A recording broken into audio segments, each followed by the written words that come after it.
betrayed my best friend by sleeping with her deceased son. What? I'm guessing before he was deceased. Hopefully.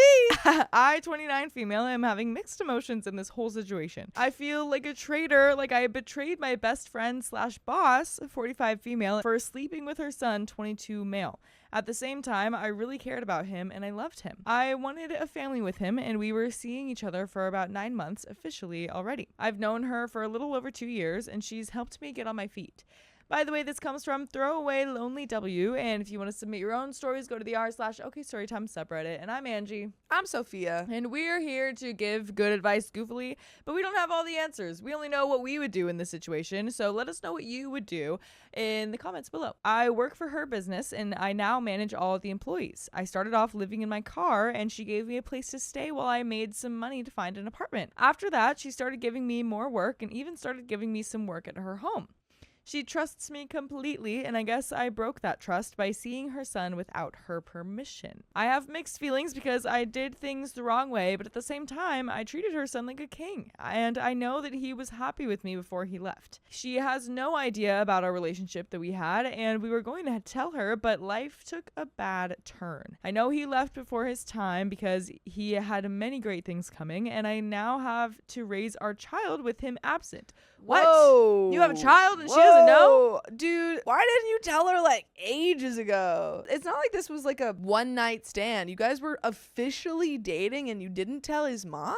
Yeah. That's wild to me. That is wild. Tell her now. Why is this such a big deal? So when is the right time for me to go to tell her the truth and that she's going to be a grandmother? Like as soon gosh. as possible. Should have done it months ago. Yeah. But certainly now. Yeah. Tell her that, she's probably devastated that she's lost her son. Of course. And yeah, maybe she'll be upset that you kept it a secret for so long. Right. But, at least she gets the joy of knowing that she has a little piece of her son. Yeah.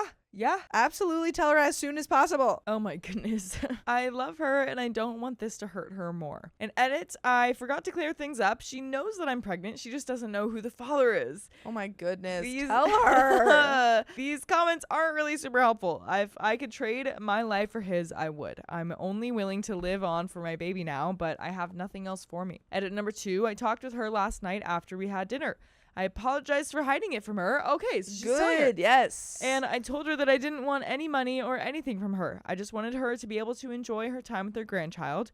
I was honest with her on how our relationship started and how much I loved her son. She had her doubts about it and told me that she knew something was up between us two, but she didn't say anything because she wasn't sure and she didn't want to make assumptions. She was very upset at first and told me that I should have never hid things from her and that she would have accepted us together if she knew that my intentions were clean and I wouldn't hurt her son. I showed her pictures of us together, places we went, our messages, and she broke down crying. She looked very upset and I genuinely thought that she was going to hit me because it looks like she was about to slap me. She asked me to leave and give her some space. I left home and she called me at midnight and asked if I could come back and spend some time with her. We finished talking and I offered her to take a DNA test so that she could see that it's her grandchild. She believed me on what I said, but she told me that I should have never hid things from her because now she regrets not being able to support us since the beginning. She kept asking to hold my stomach and feel her grandchild, and she told me that she would be there for the baby. I told her that I would leave work and leave her alone if she didn't want to see me anymore, but she told me no, to stay and keep on moving forward how we were before. I apologized a dozen times and she told me that she was happy that she still at least has a part of her son in me. She's been very emotional and she's just been wanting to feel her grandchild and she has been nice to me. I just assured her that I treated her son with respect and I was very loving with him. Hopefully she is still accepting of the whole situation in the long run. And there are some comments, but do you have any comments before we move on? None that I haven't already said. Yeah, I agree with everything. I think things will be fine in the long run. I think so. She seems to, be upset, but coming around to it. Yeah. NYC Storyteller says, I'm sorry for your loss and for hers and for your child who will grow up without its father. Your son was old enough to make his own life choices without his mom's permission.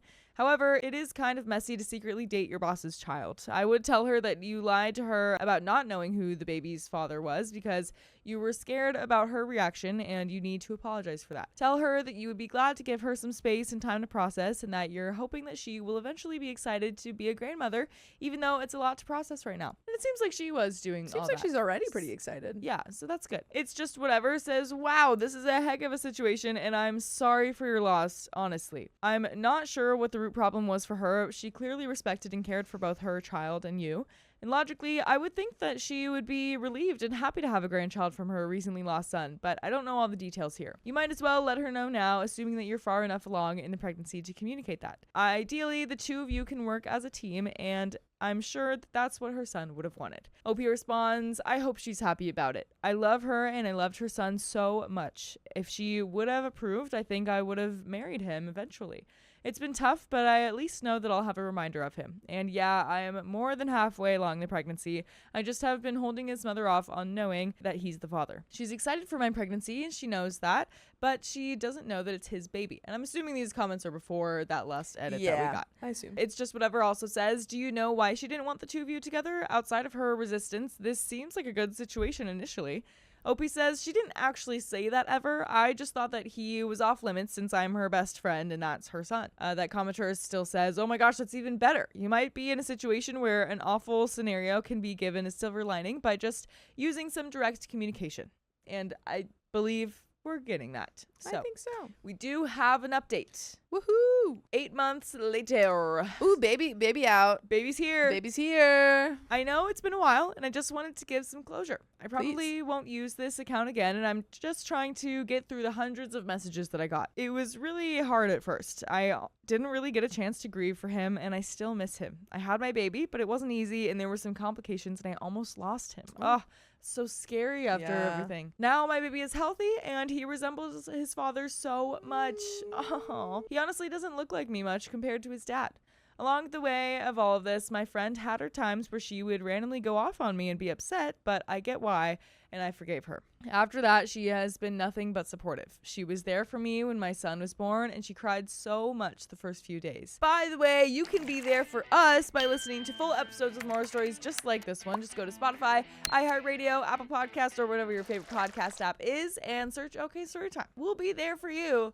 And you could be there for us. And there is a little bit more to the story, but This is great. yeah, this is great. This is exactly what I wanted. I wanted you to tell the truth immediately, and you did. Yeah, it seems like she maybe had some lash outs, but that is To be understandable. fair, lost her son within Yes. the year. Yeah, oh yeah. 'Cause, you know, it's his child is, at the time when she told her, the child was, what, a couple months along? Well, more than halfway, she said. Okay. So, point is, Yeah. son hasn't been He had to gone. have- He had to have passed away Yeah, within the year. right. Within like a few months. Even. Yeah. So yeah. that's like pretty devastating. Yeah. And she's already going through that loss and then finding out, you know, friend lied. Yeah. I have a grandchild that I didn't know Right. about. Right. A lot of mixed emotions. All gonna take a lot of time to process. Yeah. But there is a little bit more to the story. She has been offering for me to live with her since she wants the baby close to her, but I have declined to show her that I really am not just after her money. She always wants the baby, and honestly, she is such a help at work because she's always holding him or has him in her office with her while I'm working, and I don't need to find a babysitter to trust. She spoils him and buys any baby supplies that I need, and I am so grateful. I just really miss her son. I can't ever sleep at night knowing that he won't ever get to meet the little baby that he and I made together. I just want to cry every time I think about him, and it's hard seeing how much my son resembles him.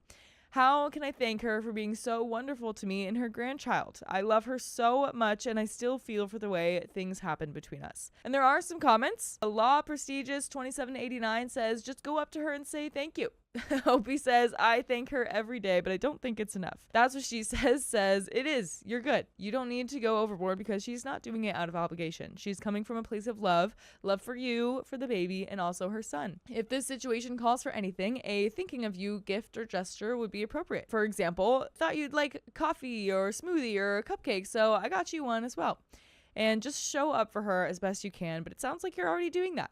Takes a village, you know? You're very lucky to have one another. I wish you love in your time of healing. Yeah, I think those are some good ideas. I mean, what would you say to OP for what she could do?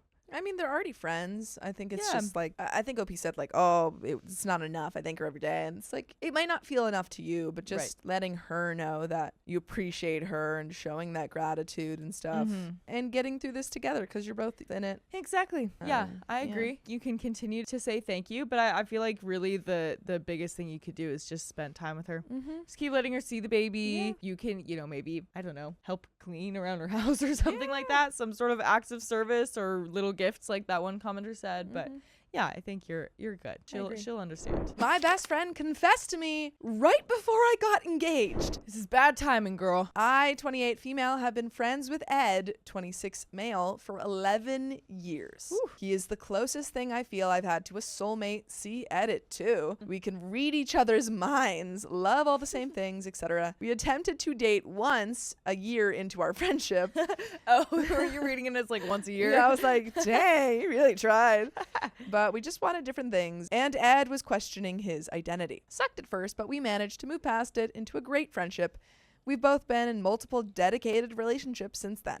By the way, this comes from Trauma Lore, and if you want to submit your own stories, go to the r/OKStorytime subreddit. I'm Sophia. And I'm Angie. And we're here to give good advice goofily, but we don't have all the answers. We only know what we do, so let us know what you do in the comments. Isn't it funny, the drama that happens only a day or so after a therapy appointment? I have been dating Steve, 29 male, for a year and a half. I have never felt so appreciated and safe in any other relationship. Steve and I are actually going to Greece in a week. It was accidentally spoiled to me a few months ago that he's planning to propose to me. His grandpa got confused and thought it had already happened, congratulating me early. Oops. Maybe we shouldn't have told grandpa if he has memory troubles. I love imagining and planning a future and family with him. Steve and Ed aren't super close friends, but get along really well. I sometimes feel like the third wheel when they play games or build Legos together. Steve knows of the history of my friendship with Ed. He confidently tells me he doesn't feel threatened at all by Ed, nor has he gotten bad vibes from him. So over the weekend, I went to pick up Ed for a mutual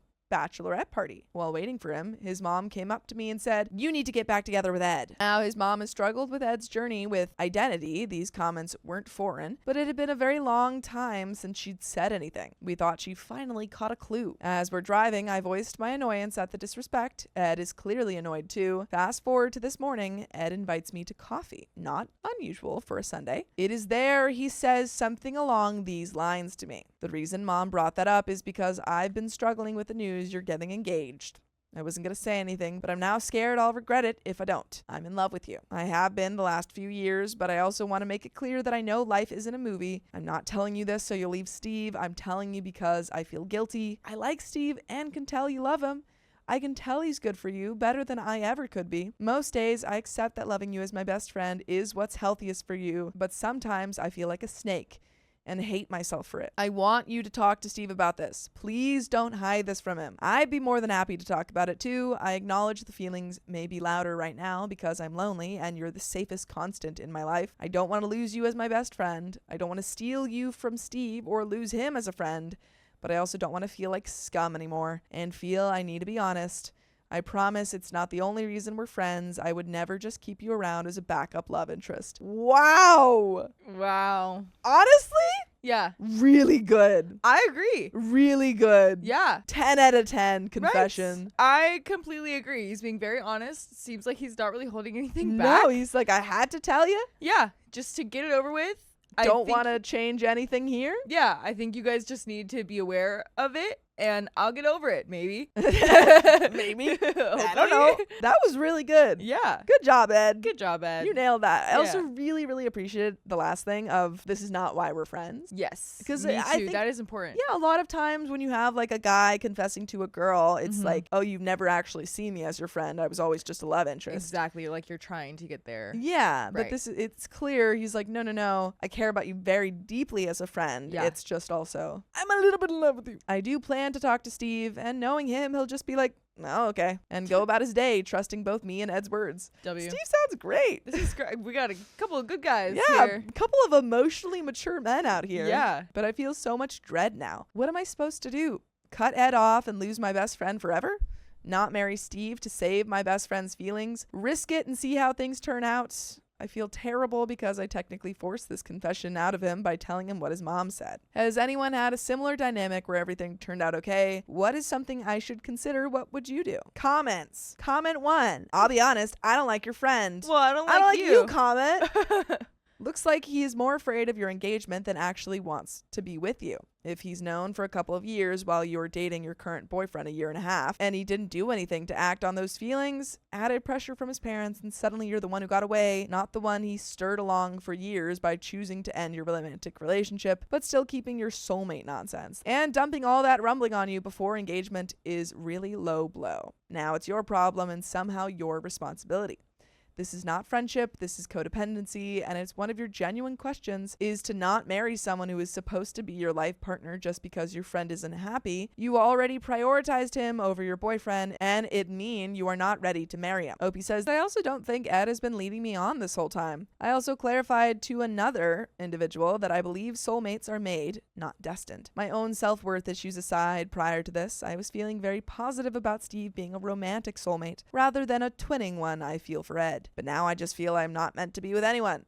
I feel like trash. Ply says, look, I don't know your situation beyond what you wrote there, and I'm not a qualified professional, but from what I can see, a lot of your self-esteem issues may be related to your so-called best friend. You had strong enough feelings for him to date him almost right away from the start, and called him your soulmate, but he, on the other hand, his feelings towards you weren't as strong as yours, and he decided to end your relationship. It wasn't a mutual decision. It was him looking for the greener pastures and you adapting to his decision by creating that soulmate friendship illusion when you are clearly not over him, but decided to take whatever he can give to you. It's not an equal dynamic, and obviously part of you is feeling not good enough for him to be his romantic partner. Now you have a choice. You can choose to sort out your own feelings. I strongly recommend to book an appointment with a professional therapist for that, and decide what you actually want, or you keep living in limbo and play by his rules. He still didn't offer you any commitment or real relationship, just I'm lonely and now it's kind of your problem. Because he doesn't want a relationship. He said he doesn't want you and Steve to break up. Commenter, you're stupid. It's not like he wants to actually date you. He just wants you to be on his side whenever he feels like and be grateful for any chance of attention. Opie says, thank you for your thought out and kind response. Was that kind? That's such a good response to that. Yeah. It's just like, thanks for your input. Thank you so much. So Ed and I have been friends longer than we dated by a long shot. I met him when I was 15. I didn't think he was my romantic soulmate back then, but as our friendship withstood the test of time and the breakup, he grew to be more and more of a soulmate. We've been together way longer than we ever dated. But trust me, I'll continue to talk to my therapist about my self-worth. And now this. Comment 2 says, you lost me when you asked rhetorically if you're supposed to not marry your boyfriend to spare your friend's feelings. If that's even a consideration, I don't think marrying him is a good idea. Reply, she lost me when she described the friend as the closest thing to a soulmate and the fiancé as safe. Edit 1. Okay, to be fair, you guys can't hear the tone in my head when reading all this. The leave Steve part is rhetorical. I don't want to leave Steve. This isn't a matter of who should I choose. There is no romantic choosing. I want to marry Steve, but I also don't want to hurt my friend, and that's what I'm trying to get across. That was clear to me, OP. Yeah. That was incredibly clear to me. I don't know what these commenters are on. I don't want to hurt my best friend. I don't want to lose the man I want a future with. I'm scared. I want hope. I'm wanting to hear sympathy or advice because I'm panicking. I don't handle loss well, and I'm already constantly dealing with self-worth issues. This makes me feel like I'm not only a bad friend, but also a bad partner for not just guiltlessly wanting to cut Ed off. Edit 2. I believe soulmates are made, not destined. Besides all of my self-worth issues before this happened, I was feeling very confident that Steve would be my romantic soulmate, Ed feeling more like a twinning soulmate due to how long we've been around. I have a lot of relationship anxiety, which leaves me scared to label Steve as my romantic soulmate until we're years down the road. But I was feeling positive about it prior to the self-hatred that flared up from all this. But since Ed has been there through almost half my life, through lots of good and bad, he feels like a platonic soulmate. And don't let anyone else tell you otherwise. I'm sick of the notion that just because, like, whether or not you're male or female or something, opposite sex friends can be your soulmate. 100%. By the way, listen to us when we say that you can listen to full episodes of stories just like this. Just go to Spotify, Apple Podcasts, or iHeartRadio and search up OK Storytime. I did talk to Steve when he got home. He was as gentle as I thought he'd be. He expressed a lot of faith in Ed, knowing how lonely he'd been and how much he's been struggling with his own loneliness and identity. He knows the amount of emotion that can go into one safe person and how confusing that can be. We talked about boundaries, all of which were reasonable and most already in place. He does plan to talk to Ed just to be that source of support and to talk about trust. I was honest with Steve about my anxieties towards the engagement and how guilty I feel for not easily being able to conclude cutting Ed off. He was very reassuring that it would be okay due to how long Ed had been my BFF. He didn't expect it to be easy, nor did he expect me to cut Ed off. He shared that he has faith in both me and Ed and believes I will come to him if things get uncomfortable, and we'll go from there. I want to reassure you all that I do plan to go over this in therapy to discuss things further. A lot of self-hatred and anxiety is bubbling up because of this. Thank you to those who gave kind words and thought responses. And that is the end of that story, but I think that you are doing okay, OP, and don't listen to all of those commenters who are coming up with their own thoughts and feelings based off, probably their experiences. Right. Or TV shows that they've watched. Yeah. But it seems like they're just creating problems that don't actually exist. Exactly. So you know your friend and you know Steve best. Yeah. So I think that you are the best person to handle this. Yeah. My best friend is planning to become a monk, but confessed that he likes me. That probably won't go over well. My friend, 20 male, and I, 20 females, entire friendship is honestly very strange. Since the first day that we met, our church friends have been shipping us. By the way, this comes from a username, and if you want to submit your own stories, go to the r/OKStorytime subreddit. And I'm Angie. I'm Sophia. And we're here to give good advice goofily, but we don't have all the answers. We only would say what we would do in this situation. But what would you do? Let us know in the comments. Right after liturgy, I found my friends with this new guy. We spoke a bit, and that was that. Our friends decided to hang out after church, and we joined them. The thing is, they are very loud in public and just overly energetic, while me and the new guy are very reserved. Whenever our friends were acting out, we gave each other a look of discomfort because it was pretty embarrassing for us since they were bothering people that wanted silence. From that day, they have been saying that we would look like a cute couple and such, but we kept our distance because it was just too awkward. Around the end of the day, we spoke a bit more and found out that we went to the same school. It was very strange since we were in the same year and never noticed each other. When I got home, I got a text from the new guy, and at the same time, my friend, 22 male, said that he gave my number to my boyfriend, mockingly. I highly struggle with avoidant attachment and have been really careful with everything since I found out that the new guy asked for my number. Since day one, he made it clear that his goal was to become a monk. I wanted nothing to do with the relationship or even being accused of it. Wait, to be clear, new guy wants to be a monk? Yes. Okay. I wanted nothing to do with the relationship or even being accused of it. Even knowing that he wanted to be a monk, I had no desire to become friends with him. He often texted me and I barely replied, though I did not take it personally since he texts everyone so much. He would ask if I was joining church events, show me chants, and so on, all church-related things, and I knew my friends got the texts too. One day I saw him at school and he noticed me too. I went up to him out of politeness and greeted him. He told me that he got promoted at his church. We go to different churches, and he invited me. He invited his classmates and our church friends too. This all happened a while back, so I'm a bit fuzzy on the timeline, but there is an important part. I once mentioned that I really liked the red and white bracelets that my friends had and wanted one too. I totally forgot about it. The day of the event came. I went to his church, but had to leave early. On the day I saw him at school, I got him a present, an icon, and a Mother Mary statue. Unknowingly, he got me something too, a Mother Mary icon and the bracelet I mentioned. I was very surprised because it was his special day. When I got home, I called my cousin, 22 male, and asked what he got. It turned out that I was the only one that got something from him. I felt special, but also confused. Our contact was still limited after that day. We spoke only to ask when we would see each other in school or church. After graduation, we randomly became super close. We started texting a lot, hanging out often, and realized that we had a lot in common. We immediately became best friends, texting for hours a day or seeing each other whenever we could, even if it was just for 30 minutes. Everyone noticed us getting close, our friends, families, churches, and before we knew it, everyone thought that we were either secretly together or hoping that we would end up together. He has always wanted to become a monk, which was perfect for me because I have no desire to marry anyone. I used to think about maybe becoming a nun or some kind of celibate theologian. My avoidant attachment makes relationships very difficult to me. I hate having friends. Somehow I can only stand him. Interesting. And the thought of being in a relationship makes me panic. Wait, she doesn't like friends? I guess not, even though she's got them. Okay. It seems. She's like, I hate my friends. Yeah. I also have an intense desire for perfection. It gets in the way of forming close bonds because the thought of someone seeing me as flawed makes me sick to my stomach. A relationship where someone sees the worst of me is a big no. Me and the new guy often get mistaken as a couple. We are always clinging to each other, playing around, sharing drinks and food, hugging, etc. Girl. God, I mean, we're just like always going on dates and kissing. Everyone sees us as a relationship, though. I don't hate get it. everyone but him.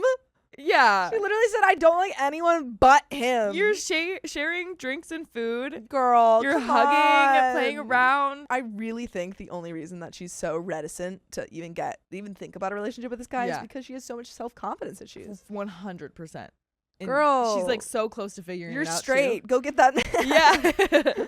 This week has been a bit odd. On Saturday, we went to a church in another city because the bishop would be there. After the event, we played in the park next to the church with the kids, doing little parkour and games. There was a sliding pole thing. I went on it and he filmed me. Then he got on it and I filmed him. That evening, he told me that he felt conflicted. He really wants to become a monk, but he keeps thinking about how everyone ships us. He even admitted that he thinks that he would fit really well with me, but brushes it away. I did not really know how to reply, so I just listened. On Sunday, he sent me the video where I was playing on the playground.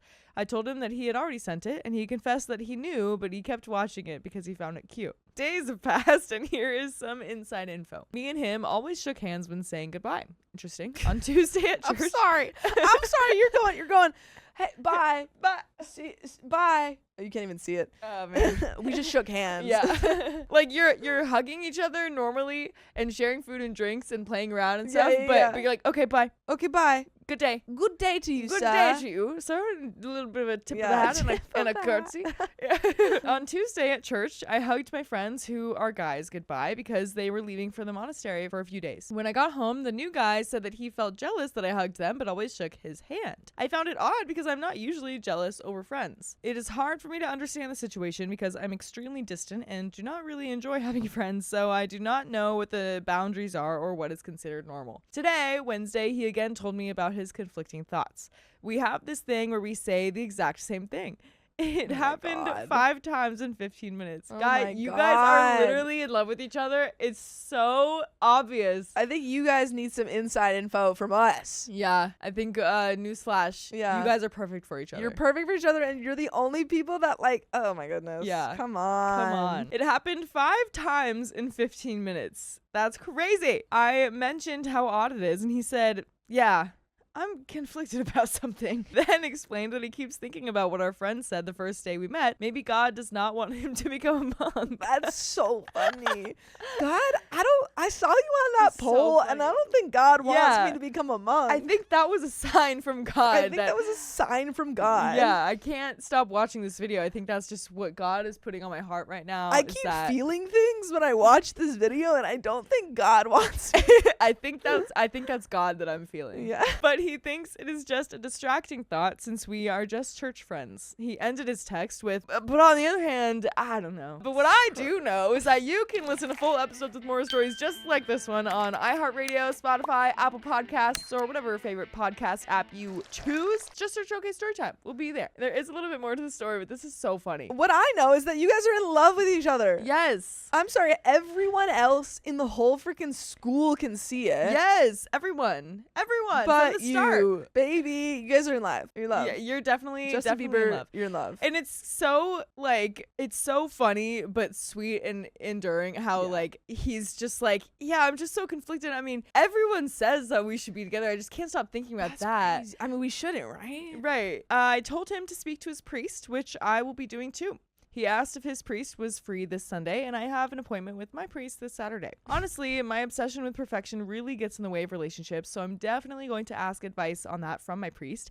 and perhaps even seek a therapist if it's that bad. I feel like it is that bad. It's that bad. This is great that you're reaching for help. Woo! I really need some outside perspective on this since the only people I talk to know him. For some extra notes, yes, we're strict Christians, but not the way that America makes it seem. We believe in things like therapy. Hugging the opposite gender is also very common, and we don't consider every little thing a sin. Orthodox Christianity is not what modern Christianity has become. And there are some comments. Comment number 1 says, God forbid religious people admit that they are human and let themselves be happy.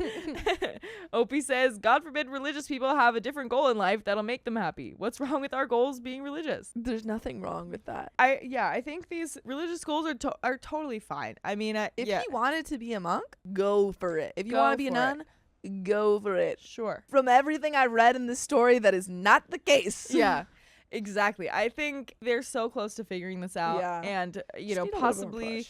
Right. Because of their strict religious upbringing, you know, I'm sure that's where her seek for perfection comes from. Absolutely. And her pressure for that. So hopefully talking to the priest will help. I'm sure Yeah, I'm good really advice will come. hoping that the priest is like, you guys are in love. Yeah, like it's chill. You guys you're not a nun or monk yet. Yeah. You're good.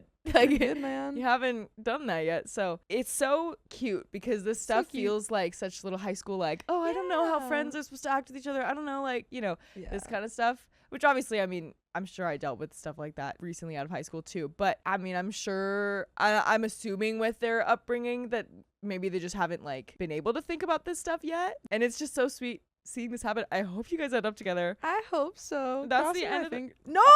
Yeah, that's the end of the story. No! But I really hope we get an update on talking to the priest figure it works out. I think they're gonna figure it out. Yeah, because I kind of they're want to like check for an so update. close. Me They're too. they're so close. They just seem to need like approval from other people. Yes, they just need someone else to be like, God's chill with like it. you're good, guys. You're good. You're good. You're good. Yeah.